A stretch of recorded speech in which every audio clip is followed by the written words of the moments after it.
sur cette terre et a vécu une vie humaine pendant 33 ans et demi. Puis, il a été crucifié pour nos péchés.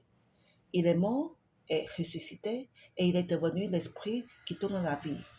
1 Corinthiens 15, verset 45. 2 Corinthiens 3, verset 17 nous dit que le Seigneur est l'Esprit. Nous devons vraiment glorifier Dieu de ce que Christ, l'Esprit qui donne la vie, soit entré en nous. Nous avons été créés comme des vases ou récipients, composés d'un corps, d'une âme et d'un esprit.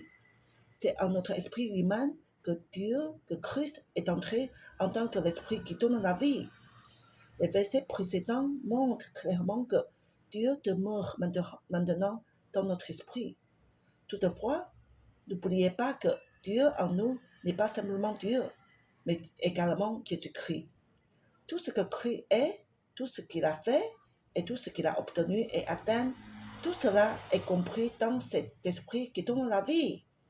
Maintenant, cet esprit qui donne la vie est entré en nous et s'est mêlé avec notre esprit afin que nous soyons unis à lui comme un seul esprit. 1 Corinthiens 6, verset 17.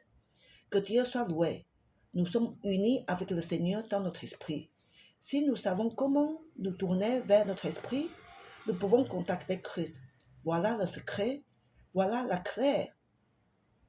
Les non-croyants ne possèdent que la vie physique dans le corps et la vie humaine ou psychologique dans l'âme.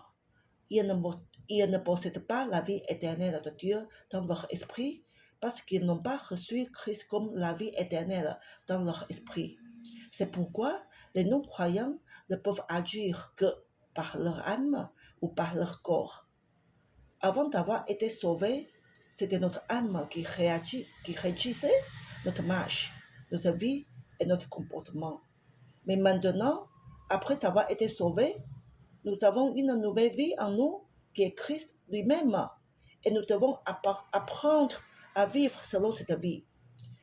Notre besoin aujourd'hui est de nous tourner pour vivre dans une autre direction, c'est-à-dire nous détourner de l'âme pour nous tourner vers l'esprit.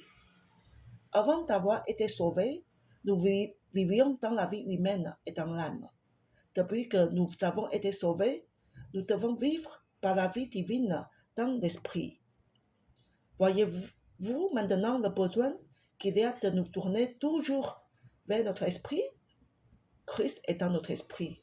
Et si nous voulons rencontrer Christ, nous devons nous tourner vers notre esprit. Avant de faire ou de dire quoi que ce soit, avant d'aller où que ce soit, nous devons nous tourner vers notre esprit. Si nous apprenons à faire cela, quelle différence cela produira dans notre vie?